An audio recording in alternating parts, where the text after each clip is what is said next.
16వ కీర్తన. 16వ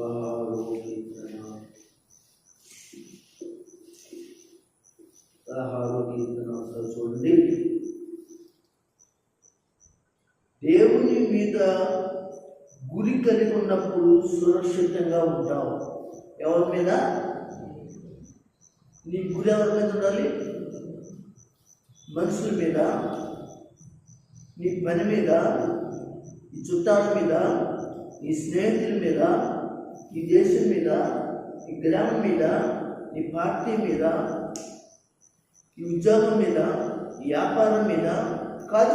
నీ గురి దేని మీద ఉన్నప్పుడు కూడా మొట్టమొదటిగా దేవుని మీద గురి మాత్రం చాలా ప్రాముఖ్యమైనది. దేవుని మీద గురి ఉండాలి. ఇక్కడ అంటాడు, 3వ మాట చదువుకుంటే, మనం సురక్షితముగా ఉండులాగున, సురక్షితముగా మనం బ్రతుకులాగున మన జీవితాల్లో దేవునికి మనం ఏం చేయాలంటే దేవుని మీదే మనం గురి పెట్టుకుని ఉండాలి. మనం గురి కలిగి ఉండాలి. ఇంకా మన చూపంతా, మన మనసంతా ఆ దేవుని మీదే ఉండాలి. చూద్దాం. 6:8 వచ్చిన 9వ వచనం కూడా చదువుతుంది. చూడండి, సదాకాలం దేవుని యందు. చూడండి, దావీదు భక్తుడు చెప్తున్న మాట, దావీదు మాట్లాడుతున్న మాట సదాకాలం. అదే కాలమైనా, అది వర్షాకాలమైనా, యాసకాలమైనా, శీతాకాలమైనా, అది కరువు కాలమైనా, బలహీనత కాలమైనా, బలమున్న కాలమైనా, సైన్యం ఉన్న కాలమైనా, సైన్యము లేకపోయినా, ఇదిగో నా కాలం ఏ కాలమైనా కానీ నా గురి ఒకటే. ఏంటో తెలుసంటే దేవుని మీదే నా గురి. ఇప్పుడు అంటున్నాడు కదా, సదాకాలం యెహోవాయను. కానీ నీకు కలిగినప్పుడు, నీకు నలుగురు ఉన్నప్పుడు, నీ వెనకాల అందరూ కలిగినప్పుడు, అనగా నీకు ఎవరు అక్కర్లేదు అన్నట్టుగా వాళ్ళ మీద గురి ఉంటావు. దేవుని మీద నీకు గురి ఉండదు, వాళ్ళ మీద గురి ఉంటుంది. అది కాదు గురి ఉండటం. ఇక్కడ చెప్తున్నాడు, దావీదు అంటున్నాడు, సదాకాలం యెహోవా యందు, యెహోవా యందు, దేవుని యందు నా గురి నిలుపుచున్నాను. ఆయన నా కుడి పార్శ్వం మీద ఉన్నాడు కనుక నేను కదల్చబడను.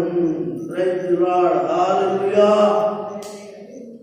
అంటూ, అందువలన నా హృదయం సంతోషిస్తున్నది, నా ఆత్మ హర్షిస్తున్నది, నా శరీరం కూడా సురక్షితముగా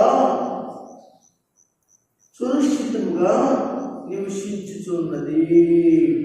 ఎంత చక్కటి పాట. ఈ గురి ఎవరి మీద పెట్టుకుంటున్నావు? ఇప్పుడైనా కానీ, ఈరోజైనా తెలుసుకో, ఈ క్షణమైనా తెలుసుకో. నాకెవరు లేరిక, దేవుడే నా గురి, అనగా సంఘమే నా గురి, అనగా సహవాసమే నా గురి, దైవ సేవకుడే నా గురి. కనుక వారు దేవునితో ఉన్నారు కనుక నేను ఆ దేవుని పట్ల గురి కలుగుంటే రేపు నా పట్ల దేవుడు సురక్షితమైన కృపలో నేను భద్రపరిచి ఉంటాను. వారి వల్ల నేను ఎంతగానో ఆశీర్వాదకరంగా ఉండే కృప, సలహాలు, మంచి విషయాలు చెప్తాను. నేను నా శరీరం ఆరోగ్యకరమైనటి, సురక్షితమైనటి సన్నిధిలో ఉంటాను. నా గురి దేవుని మీదే. దేవుని మీద మాత్రమే గురి ఉంచండి, ఇంకెవరి మీద గురి ఉంచడానికి వీలు లేదు అని బైబిల్ మనకు చెప్తుంది. అప్పుడే నువ్వు ఏం చేయబడతావు? సురక్షితంగా ఉంటావు, సురక్షితమైన జీవితం జీవించగలుగుతావు. మరొక మాట ముందుకి వెళ్దాం. దేవుని నామాన్ని గట్టిగా పట్టుకుంటే, దేవుని నామాన్ని గట్టిగా పట్టుకుంటే ఎలా ఉంటాం? మనం సురక్షితంగా ఉంటాం. సామెతల గ్రంథము 18:10 చదవండి.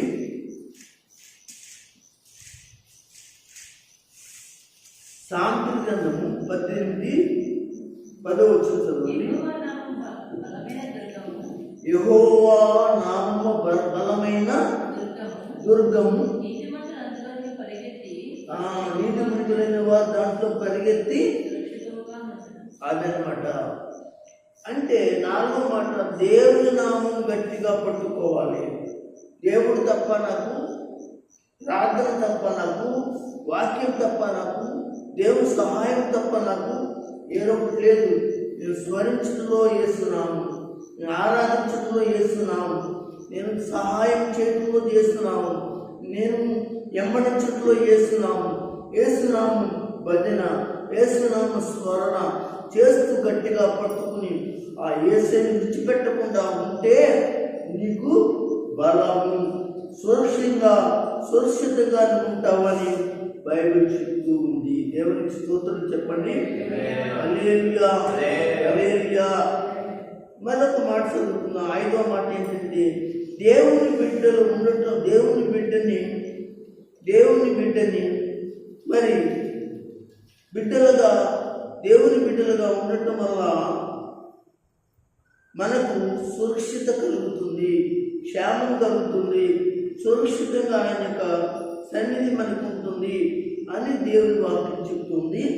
మరి ఇశ్రాయేలు జీవితంలో అదే జరిగిందనమాట. కనుక దేవుని బిడ్డలుగా ఉండటం వలన సురక్షితంగా ఉంటారు అని నిర్గమాకాండంలో చూద్దాం.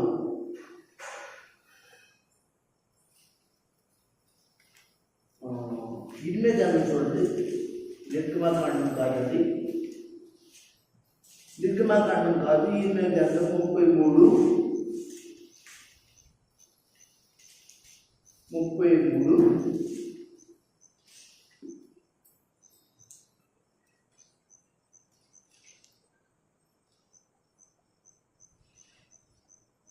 తీసారా?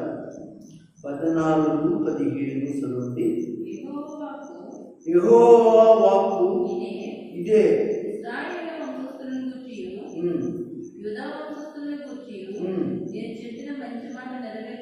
నేను చెప్పిన మంచి మాట నెరవేర్చు దినములు వచ్చుచున్నవి. ఆ దినములలో ఆ కాలముందే నేను దావీదునకు నీతి శిగురు మొలిపించెదను, అతడు భూమి మీద నీతి న్యాయములు జరిగించును. విన్నారా? జరిగించును అంటూ